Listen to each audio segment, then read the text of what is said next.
Today, I want to share a story so emotional it proves even the hardest hearts can change. It unfolds across the vast Old West, where the desert stretches endless, and hatred has been passed down longer than memory. This was a place where survival ruled, and compassion was dangerous. It began with one small act, a man refusing to turn away. That single choice would cost him his home, but give him something far greater in return. Before we kick off this adventure, don't forget to hit like on the video and let us know in the comments where you're watching from. Dust crawled across the ground in weary sheets, pushed by a relentless wind heavy with crushed sage and the bitter trace of old gunpowder. It was here, along the far edge of Stonewind People land, that Ryan rode at 26 years of age, a man who knew these hills not by sight, but by instinct. He followed the South Trail shortly after noon, the sun burning high overhead, heating the rocks until the ridge shimmered like water. Ryan was a warrior, yes, but not one shaped by noise or pride. There was a stillness about him, a solitude that set him apart from the others. He had been assigned this border stretch 2 days earlier, ordered to watch prisoners and drive off whatever danger crept too close.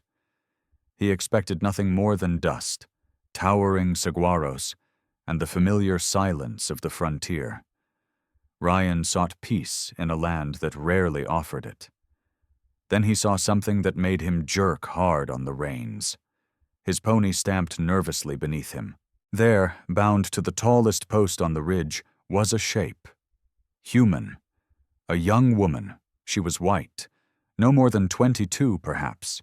A thick hemp rope held her suspended, arms wrenched painfully above her head. Her wrists were tied so tight the skin beneath the rope had swollen and split. Ryan remained frozen in the saddle, his dark eyes absorbing the brutality before him. Beside her, a rough wooden plank had been nailed into place, its paint still wet and bleeding downward in the heat. It was a message, a warning. Her dress, once pale blue, the sort a farm girl might wear to Sunday service, was torn by the rope and stained with dirt and dried blood. It clung to her body like soaked parchment, her bare feet pressed helplessly against the splintered post. The wind showed no mercy. It lashed strands of her blonde hair across her face, grinding dust into her skin until thin red scratches bloomed along her cheeks. Ryan slid from his pony before it fully stopped. Behind him came the sound of hoofbeats. 4 riders approached, Tarek, older men, hardened by years of war. Their ponies trotted easily, kicking up dry soil as they closed in. These were warriors shaped by survival, men who had learned to turn their hearts to stone. They took in the sight of the girl, and low curses passed between them. One spat toward the dirt. "She was left by her own kind," he said bitterly, "a warning to us, or food for the vultures." Ryan ignored him. He stepped closer, boots crunching softly over gravel. The woman's head hung forward, lifeless. Her breathing came shallow and broken, as though each breath caused pain.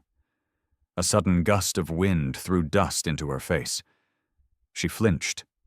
It was barely noticeable, just a twitch. But to Ryan, it was everything. It meant life was still holding on.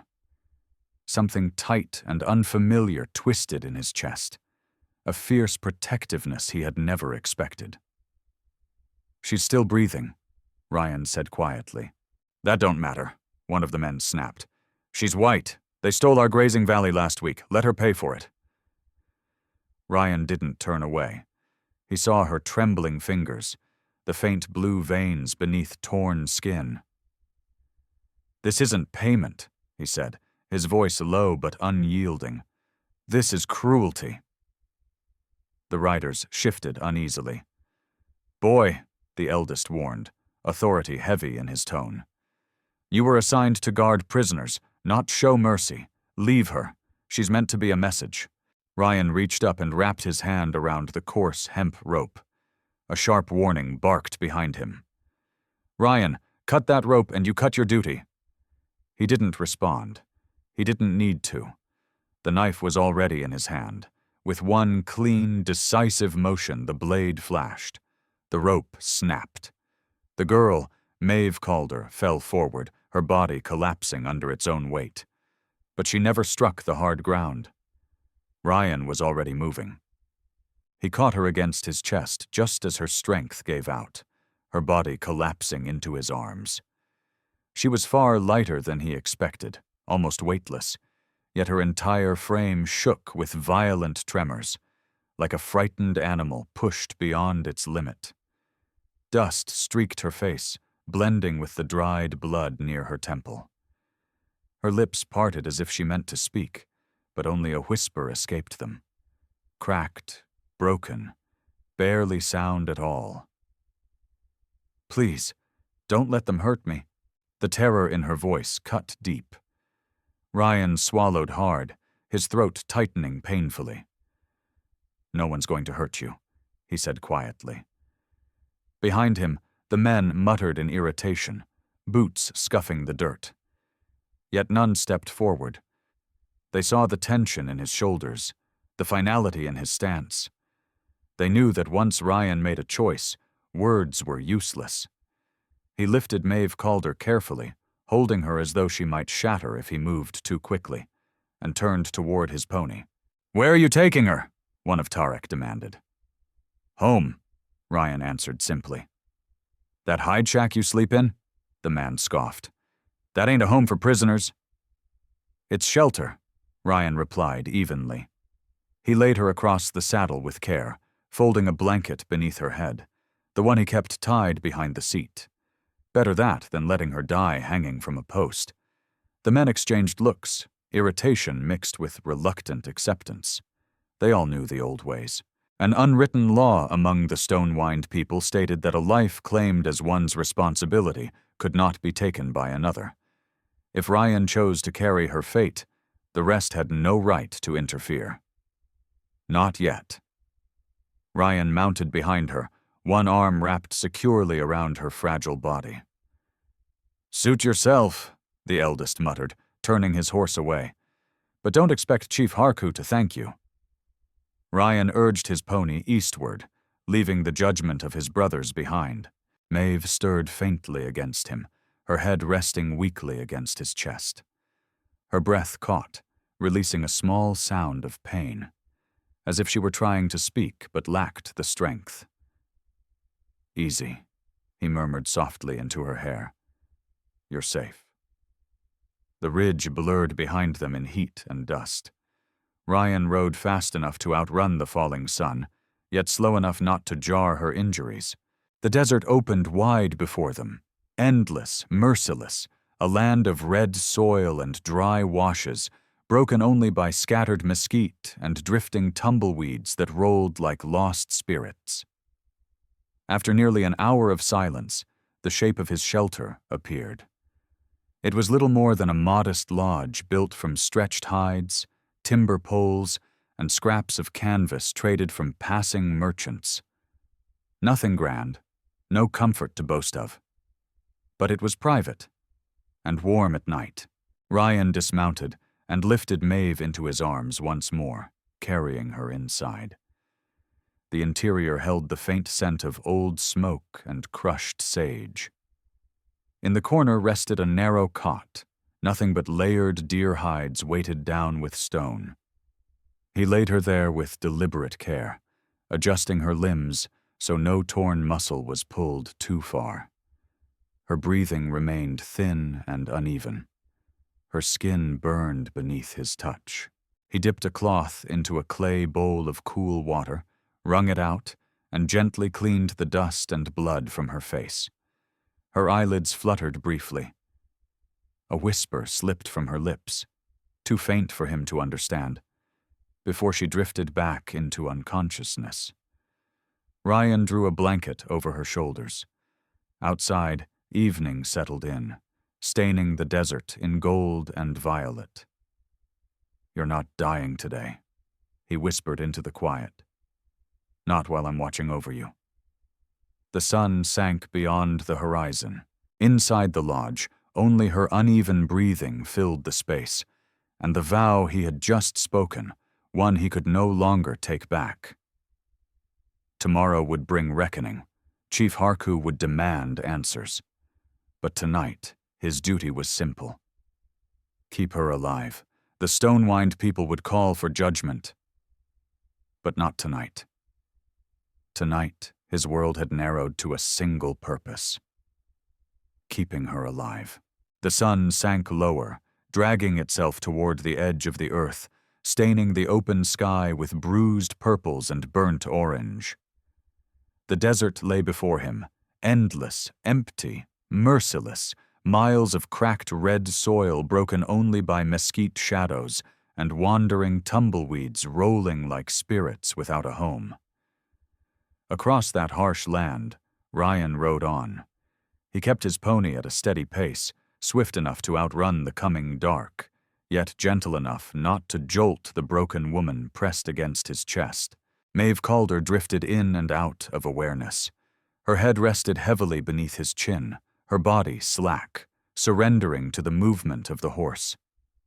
Every so often her breath would catch, a rough, broken sound, as though she were trying to speak but lacked the strength. Then it would fade again into a thin, fragile rhythm. Heat poured from her skin. Ryan could feel the fever burning through his shirt. He felt how light she was.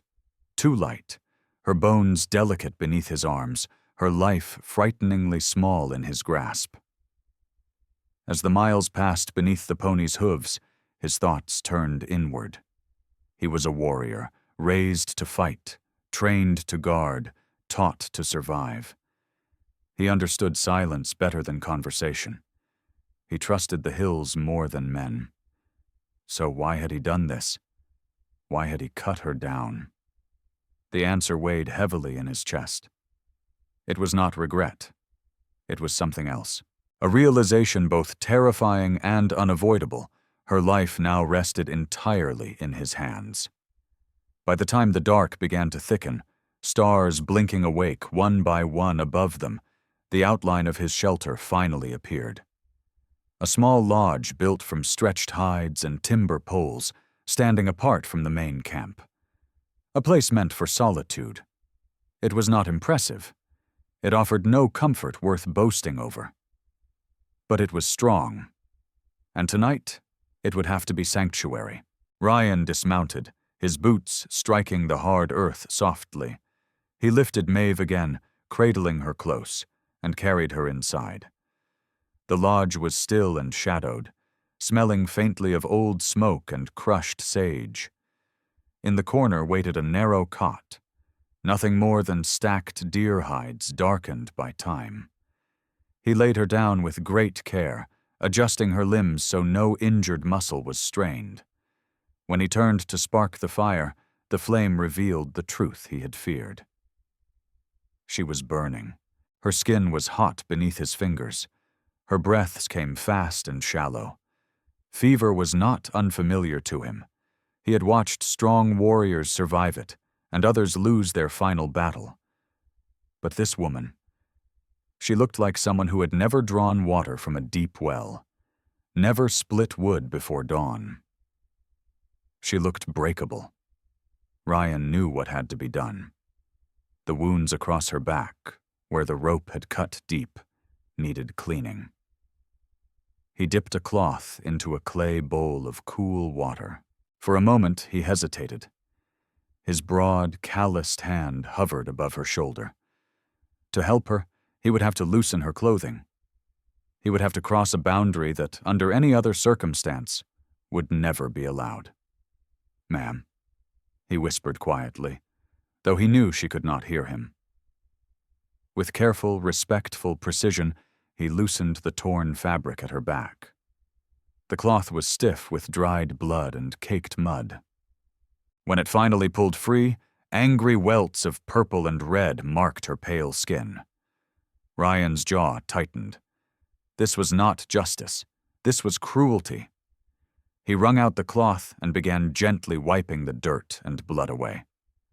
Maeve let out a soft moan, a sound of pain that sliced through the silence.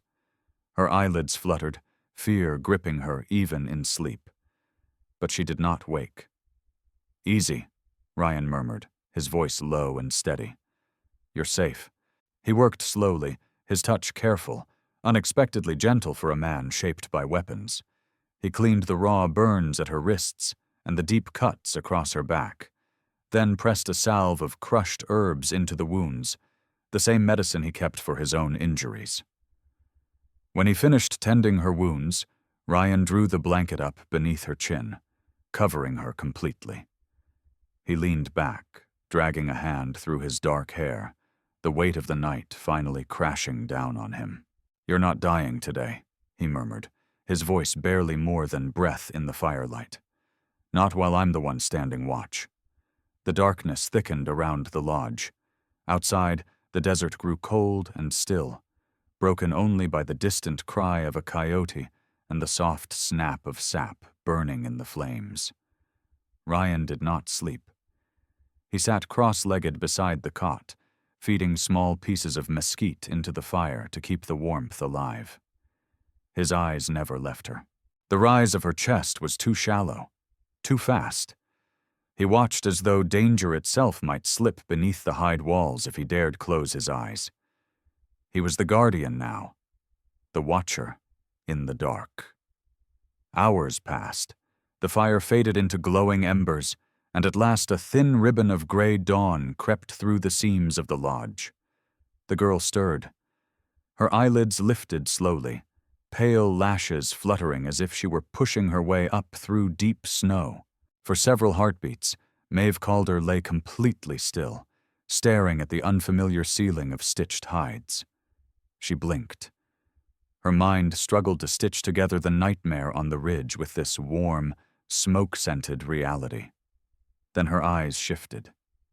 She saw the fire, the hides, and finally, him. Ryan sat only a few feet away, watching quietly. The realization struck her like a blow. She wasn't safe. She was inside the den of the enemy. Maeve froze. Her breath caught in her throat. Ryan lifted his hands slightly, palms open, a silent gesture of peace. "Easy," he said softly. "You're safe." But the word safe meant nothing coming from a warrior of the Stonewind people. Panic surged through her, sharp and electric. She scrambled backward, trying to put distance between them. The movement came too fast. Pain tore through her injured back, and she gasped, collapsing against the cot. She clutched the blanket to her chest with white-knuckled fingers, as though he might steal the very air from her lungs. What did you do to me?" she choked, her voice cracking like dry wood. Ryan didn't move. He kept his posture loose, his hands where she could see them. "You had a fever," he said calmly. "You were hurt." She looked down. The dress hung loose against her body. She felt the salve cooling her skin. Shock drained the color from her face, then rushed back in a wave of anger and shame. Her blue eyes snapped up, blazing with accusation. "You?" She swallowed hard. "You took off my dress. You saw everything." Ryan turned his gaze away, rubbing the back of his neck like a boy caught in an honest mistake. His ears darkened with rare embarrassment. "I only loosened what I had to," he said quietly, staring into the fire. "The rope burns on your back were bad.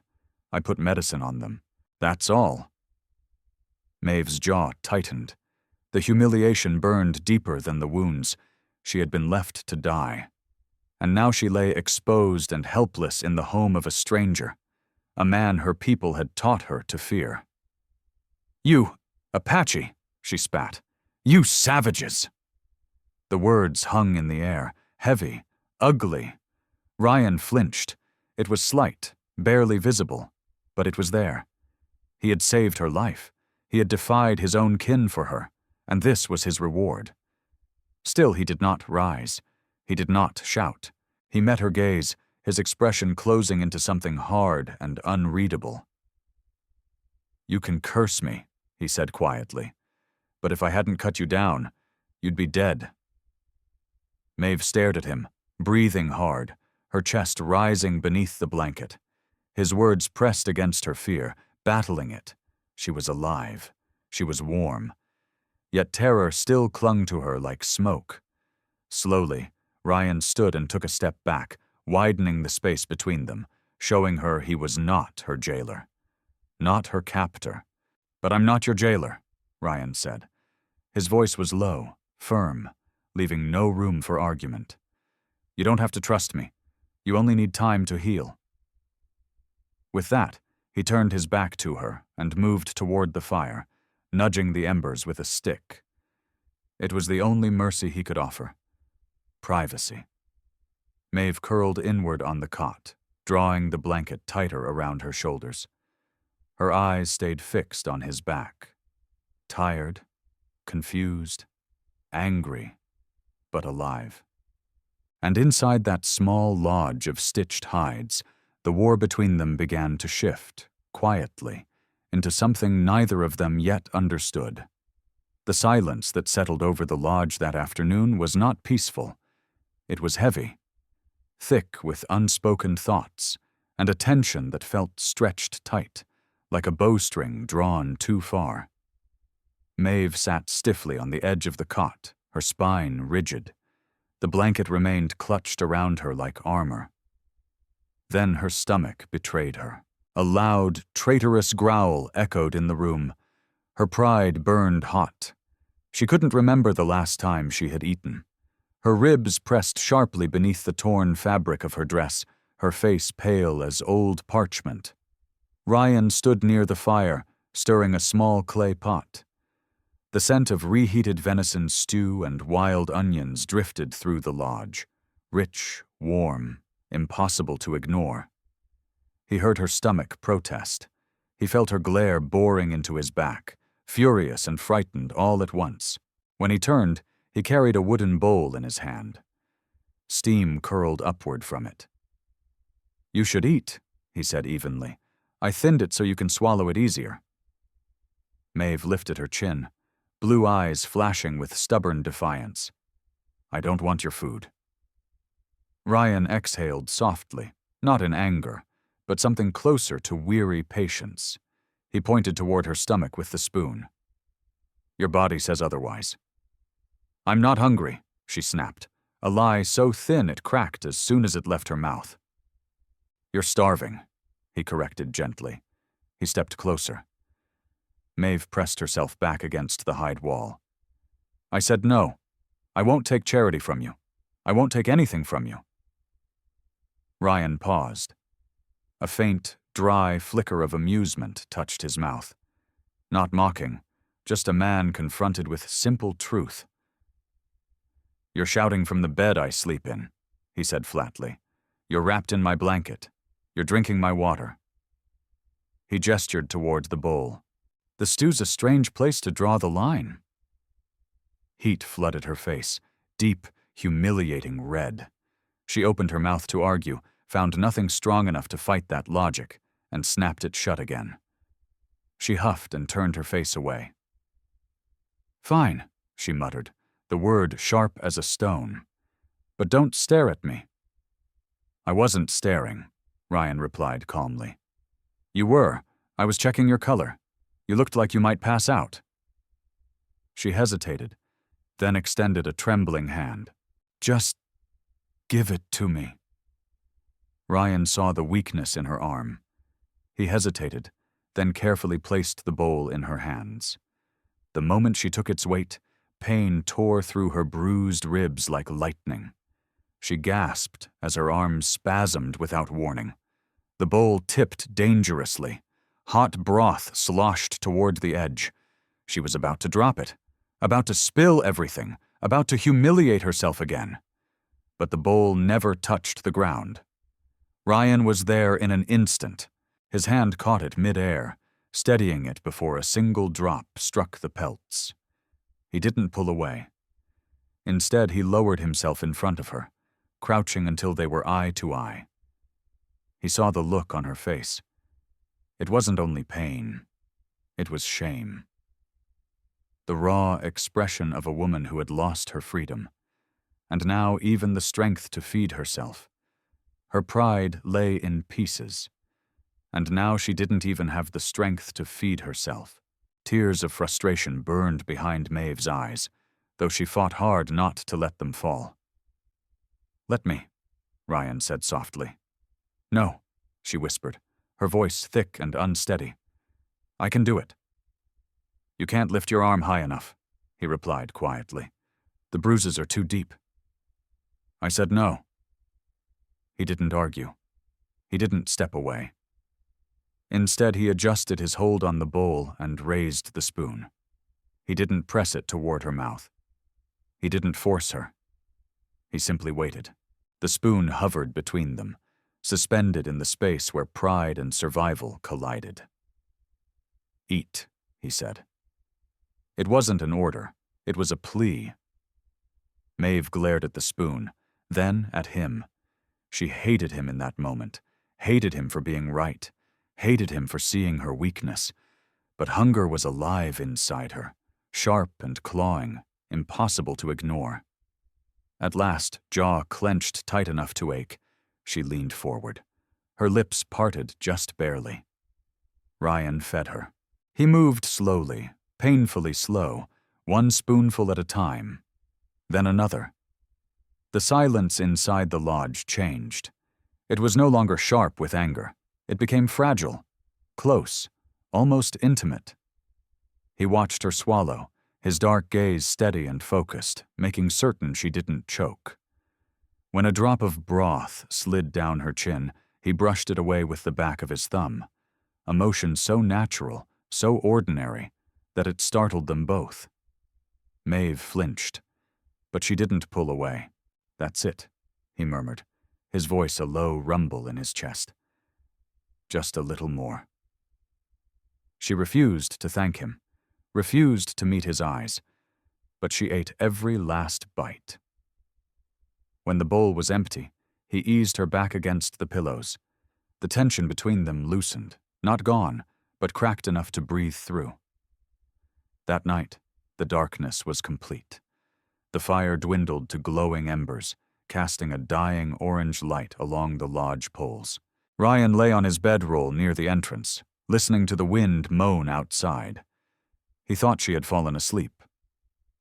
Then, from the shadows behind him, a voice drifted through the quiet, small, reluctant, but clear. "Thank you."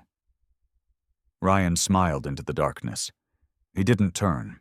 He didn't answer. But the walls between them, once tall and unbreakable, had taken their first fracture. The days that followed settled into a rhythm neither of them spoke aloud. Yet both came to depend on it.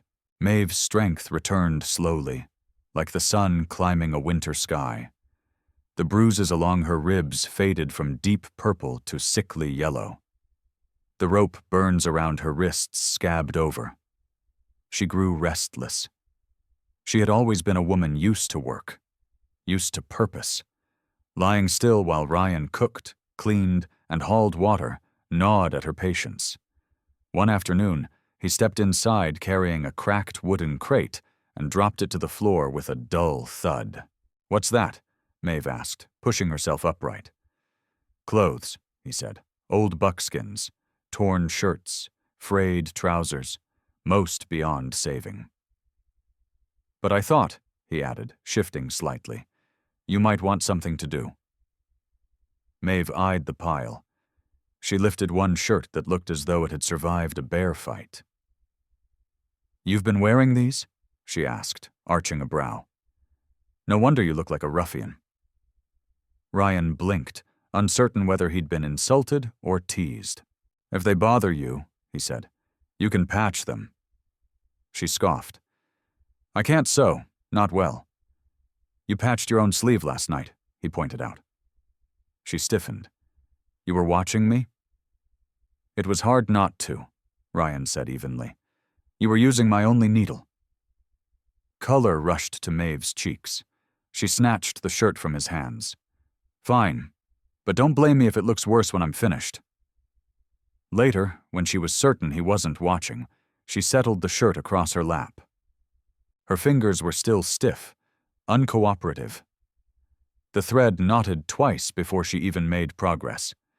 She muttered curses under her breath, sharp, colorful ones that would have made a riverboat sailor proud. Her brow furrowed in stubborn concentration. Across the lodge, Ryan sat by the fire sharpening his knife. He tried not to look, but warmth spread through his chest, a quiet heat that had nothing to do with the flames. She was trying. Despite her fear, despite her anger, by the time twilight softened the edges of the world outside, Maeve was still stitching his clothes. When she finished, she tossed the shirt toward him. There. He caught it mid-air. Ryan studied the sleeve. The stitches were uneven. The seam wandered crooked as a snake trail. It was a mess. "It's crooked," he said. "I told you I couldn't sew," she snapped. He lifted his eyes to hers. The corners of them creased faintly. "It's good," he said quietly. "It holds." The next day, he surprised her again. Maeve sat near the fire, staring at the hide walls. Though the lodge was safe, it was small. No windows, only the smoke hole above and the narrow flap for an entrance. To a woman raised with wide porches and open fields, it must have felt like a cave. Ryan left without a word. Hours later, he returned dragging a heavy timber and a canvas sack heavy with tools he'd bartered for years ago. A hammer, iron nails, a saw. Maeve stepped outside, shielding her eyes from the sun. "What are you doing?" she asked. Ryan grunted as he hauled the timber into place. "Thought it might feel less like a den if it had a real doorway. Something that opens, lets the light in." She watched him work. Sweat darkened his back. Muscles tightened and flexed as he cut through the wood. He wasn't doing this for himself. He had lived here for years without a door. He was doing it for her, to ease a fear she hadn't even spoken aloud. "You don't have to do all this," she said, folding her arms. "Because of me." "I know." She hesitated. "Then why?" Ryan set the hammer down and wiped his brow with his forearm. "Because you look at these walls like they're closing in on you," he said simply. "I'm making more room." Her breath caught. It wasn't a grand speech. No promises, no declarations. But the quiet understanding behind it struck deeper than any compliment ever could. Still, the moment that truly changed everything came 3 days later. Maeve had mentioned, only once in passing, how much she missed the green of her family's farm. The desert, she said, felt endless in red and brown. Too dry, too dead. That evening, Ryan led her to a small patch of ground beside the lodge. He had cleared the stones and thorn brush that morning, broken the sun-baked earth until the soil lay loose and willing. He held out a small leather pouch. "What's that?" she asked. "Seeds," he said. "Squash, beans, and some wildflowers I traded for a long time ago." Maeve knelt, letting the dry soil slide through her fingers. She looked up at him, doubt wrestling with fragile hope. "I didn't think anything could grow out here," she said. "The ground's too hard." "Some things can," Ryan replied. "If someone cares enough." He knelt beside her, guiding her hand as they pressed the first seed into the earth. His fingers brushed hers, warm, rough, alive. She pulled her hand back, not in fear, but in sudden confusion. And for the first time, she truly looked at him. This man, the one she had been taught to fear, the one the stories had painted as a savage, the enemy she was supposed to hate. He was kneeling in the dirt, pressing seeds into the earth for her. "Why are you doing all this?" Maeve asked, her voice unsteady. "You listen to everything I say. You fix the lodge. You bring me seeds." She swallowed. "You treat me like I matter." Ryan didn't stop what he was doing. He covered the seed carefully, patting the soil down with his palm before lifting his eyes to hers. They were dark and steady, honest in a way that left no room for doubt. "Because every woman deserves care," he said. His voice was rough, low, like gravel softened by warmth. "Even the angry ones," Maeve scoffed, her defenses rising on instinct. "I'm not angry." "You're always angry," he replied gently. "And that's all right." He reached out and brushed a smear of dirt from her cheek. His hand lingered just a breath longer than necessary. "Women are like flowers, Maeve," he said quietly. "Treat them harshly, and they close themselves away. They dry up. They wither." He glanced toward the soil. "But treat them gently. Give them water. Give them sun. And they bloom." She said nothing. The words settled between them. Simple, yet deeper than she knew how to answer. Maeve looked away, pretending to focus on the seeds, but her heart was pounding hard against her ribs. Heat climbed into her cheeks, not from the sun. He saw her, not a prisoner, not a victim. He saw her. In the days that followed, the change was unmistakable. The fear that had ruled her thoughts began to loosen its grip, replaced by something unfamiliar, a quiet, hesitant curiosity. She started watching him when he thought himself alone. When he moved through the morning light with calm, measured purpose. When his hands, capable of violence, became remarkably gentle as he checked the green shoots pushing up from her small garden. She realized, with sudden clarity, that he was not the monster she had been warned about. He was a man, a lonely man, a kind one. One evening, as the sun dipped low and stretched long shadows across the desert floor, Maeve stood in the new doorway Ryan had built. The air had cooled, carrying sage on the wind, and the distant promise of rain. Ryan stood just outside, leaning against a lodge pole, arms folded loosely as he stared toward the horizon. The fading light carved his profile sharp and steady. She stepped beside him. "The garden looks good," she said softly. He turned his head. He didn't smile, but his eyes softened in a way meant only for her. "It does," he replied. "You've got a green thumb," she said. Then, surprising even herself, she added lightly, "I thought men of the Stonewind people were supposed to be fierce, hard, unforgiving." Ryan tilted his head. "Some are." Then, after a pause, "I'd rather build than destroy." The wind lifted, brushing a loose strand of hair across Maeve's face. She raised her hand to tuck it back, and their eyes met. Something shifted. The air grew heavy, charged with what neither dared speak aloud. This was no longer the tension of enemies. It was the pull between two people who had survived fire and emerged changed. Maeve exhaled shakily. The moment felt fragile, like a bubble that might burst if she lingered too long. "I should go inside," she whispered. "The stew." "Go," Ryan said quietly. She stepped forward to pass him. The doorway was narrow. As she brushed by, her arm grazed his. The contact sent a jolt through her. Maeve went still. Ryan froze as well, just for a heartbeat. Neither of them breathed. She could feel the warmth of his body so close, the solid strength of him standing only inches away.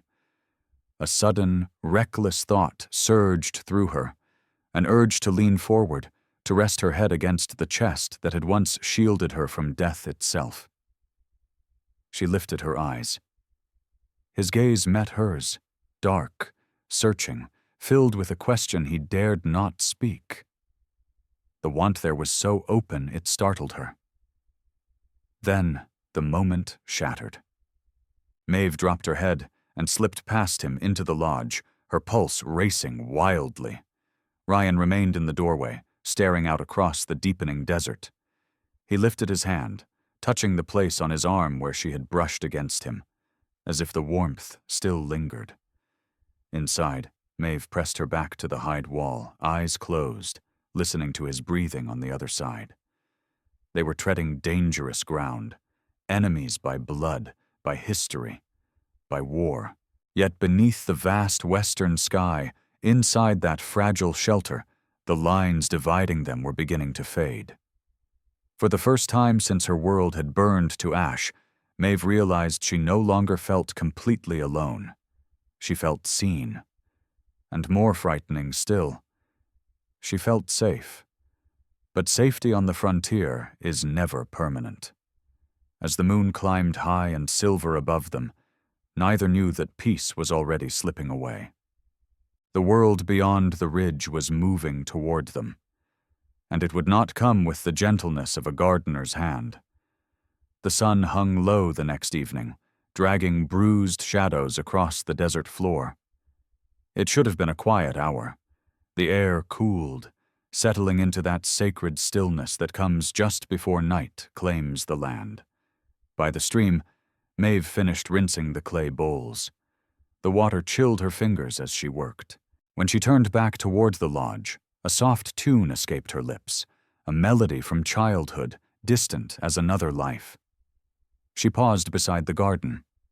Tiny green shoots pushed bravely through the red soil, alive, defiant. She smiled at them, feeling something small bloom in her chest to match. Near the doorway, Ryan sat repairing a spear shaft. His sleeves were rolled up, revealing the corded strength of his forearms.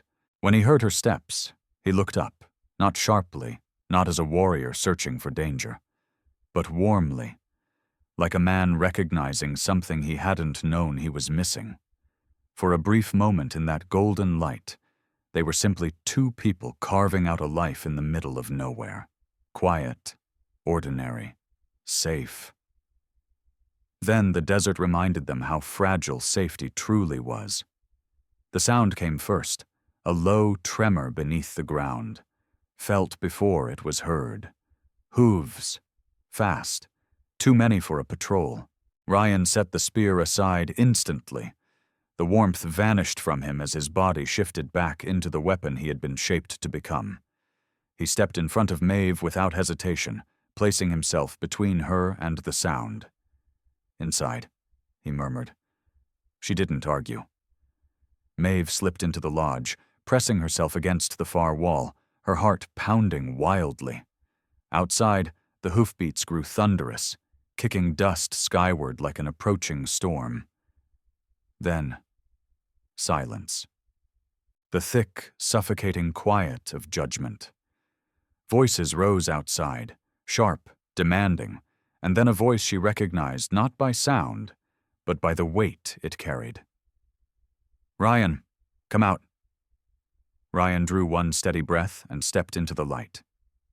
Inside, Maeve crept toward the entrance, peering through a narrow slit in the hide. 7 riders waited outside, Vesh, forming a tight half-circle around the lodge. Their faces were grim. Their faces were marked for intimidation. War paint streaked across hardened skin, and at the center of them stood the tribal chief. His iron-gray braids hung heavy against his chest, and his gaze was cold enough to cut through desert heat. Chief Harku dismounted slowly, boots striking the ground with final weight. When he looked at Ryan, there was no fury in his eyes, only disappointment. Crushing. Absolute. "You have shamed your people," the chief said. His voice was low, sharpened like a blade. "I entrusted you with a prisoner." Ryan stood straight. "She was dying." "That was the purpose," Harku snapped, his restraint cracking. "She is white. Her kind has taken our grazing valleys. They have poisoned our wells." He gestured sharply toward the lodge. "She was meant to be a warning, not brought into your shelter." Inside, Maeve Calder gasped softly, her hand flying to her mouth. Shame burned her cheeks, not for herself, but for the stain being cast upon his honor. "She is not in my bed," Ryan said firmly, his jaw hardening. The chief's eyes swept over the scene, the repaired doorway, the small garden, the signs of care. "Do you deny she sleeps beneath your roof?" Harku demanded. "That you feed her? That you guard her? We saw what you built." A pause. A home.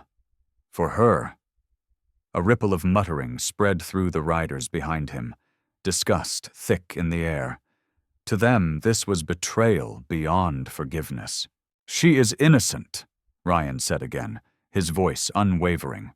"No white man, woman, or child is innocent," the chief barked. "They claim every land they touch. They claim even the air we breathe." He stepped closer. "I ordered you to guard her, not keep her, not treat her like a wife." Ryan met his gaze without flinching. "I treat her like a human being." The silence that followed was suffocating. Harku's eyes darkened with fury. He stepped forward until they stood face to face, once brothers in purpose, now divided by choice. "Then you are no longer one of us." The words struck like a hammer. Maeve felt the blood drain from her face. "Pack what you can," the chief commanded. "You and the girl are cast out. From this moment on, neither of you may set foot on Stonewind land again." Ryan did not plead. He did not argue. He simply nodded once. Maeve could no longer remain hidden. She stepped from the doorway, trembling, and stood behind him. Harku sneered. "The stray dog chooses the stray girl." Ryan moved instantly, placing himself between them, blocking the chief's gaze. "You will not speak to her that way," he said evenly. "I protect what is mine to protect." The chief laughed without warmth as he mounted his horse. "Then go. Take your white girl and be gone. You are Stonewind no longer." The riders turned as one and thundered away, leaving a choking cloud of dust that stung Maeve's eyes. When the sound faded, the world fell unnaturally still. The only home Ryan had ever known was gone, stripped from him in a single breath. He turned to her. Maeve searched his face, tears streaking paths through the dust on her cheeks. "I'm so sorry," she whispered. "I never meant for you to lose your home." Ryan shook his head gently. "Don't apologize. I chose this. But your people, your land—" "Maeve," he interrupted softly. He reached out, his hand hovering near her face. "From the moment I cut you down from that post, I knew saving you might cost me everything." "You shouldn't have done that," she whispered. "Not for me." "I would do it again," he said simply. There was no doubt in his voice, no regret, only a terrifying, beautiful certainty. Her breath broke. "What are we going to do now?" Ryan reached for her hand. His fingers slipped between hers, steady and sure. "We'll find somewhere new," he said quietly. "You and me, that's enough." And so, as the sun sank behind the ridge, they turned their backs on everything they had known. They left the lodge behind. They left the small garden she had planted with hope still fresh in the soil. They walked until the sky bruised deep purple and the first stars blinked awake, strangers becoming exiles, and exiles becoming something more. Miles later, they stopped beside a narrow creek winding through a stand of cottonwoods. Water whispered over smooth stones, a gentle sound in a harsh land. Ryan gathered fallen branches and built a small fire. Maeve sat on a weathered log, pulling her blanket close as night crept in. She watched him work, the certainty in his movements, the quiet confidence of his hands. Strength lived in him, unmoving, unshaken. She drew a slow breath. "We really can't go back, can we?" "No," he said, nudging the fire into life. "And you're not angry?" she asked. He looked up, The flames cast warm gold across his face. "I'm not," her voice cracked. "I cost you everything." Ryan shook his head and moved from the fire to sit beside her. The space between them no longer existed. "My people turned away from me long before you," he said softly. "They just finally said it out loud." He lifted a hand and brushed a loose strand of hair behind her ear. His touch was careful, almost reverent, as though he still feared she might break. She didn't. Instead, she leaned into it. "Do you regret it?" she asked. "Leaving everything to help me?" "I don't regret a single moment," he said. His voice lowered, raw and honest. "From the instant I saw you hanging from that post, I made my choice, and I'd make it again, 1,000 times." Maeve looked up at him. In the firelight, she saw it clearly. Not pity, not possession. Something deeper. Something that had grown quietly, in shared meals, in silent nights, in seeds pressed into stubborn earth. "I thought you hated my kind," she whispered. "I thought you were my enemy." "I never hated you," he said. "And you were never my enemy." Tears welled in her eyes, but these were not born of fear. "Thank you," she breathed. "For protecting me." Ryan released a soft breath, half laughter, half disbelief. The walls between them were gone. The fear had faded. He leaned closer. Maeve did not pull away. When his lips met hers, it was gentle at first, a question spoken without words. And when she answered, gripping his shirt, the kiss deepened, carrying every unsaid emotion between them. It was not hunger. It was relief. Gratitude. Love born against impossible odds. The world narrowed to warmth, breath, and the quiet promise of belonging. When they finally parted, they remained close, foreheads resting together. They had no home. They were outcasts. Tomorrow they would search for a valley, a stretch of land where the soil did not care about blood or skin. But tonight, they had the fire. They had the stars. And beneath the endless western sky, two souls who once feared each other had found the only thing that truly mattered, a place to belong. And wherever the trail carried them next, they would carry that with them. And that, my friends, is where we leave Ryan and Maeve Calder tonight. Their story pressed gently into the soil of the West, a quiet reminder that even in the harshest land, love can still take root. Finally, let me send my deep thanks to you. Thank you for listening. If this story has touched your heart, I invite you to stay with us to discover more true tales of the Wild West. Stories that honor resilience, tenderness, and the spirit that God placed in those who blazed the trail. Subscribe, share. Leave your thoughts in the comments, and join us once again to journey across this untamed land. Thank you. Aviso Legal/Disclaimer. These stories are crafted purely for entertainment and may contain imaginative additions or dramatic interpretations inspired by old frontier eras. We use AI-based resources, voice, imagery, and drafting as part of our creative process. But every final detail is carefully reviewed and shaped by human effort to preserve emotional depth and authenticity.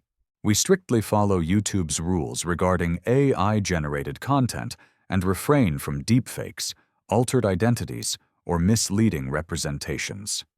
All images, sounds, and related materials are lawfully obtained. Please do not reuse, modify, or distribute any portion of this content without written permission. Thank you for valuing creativity, respect, and original work.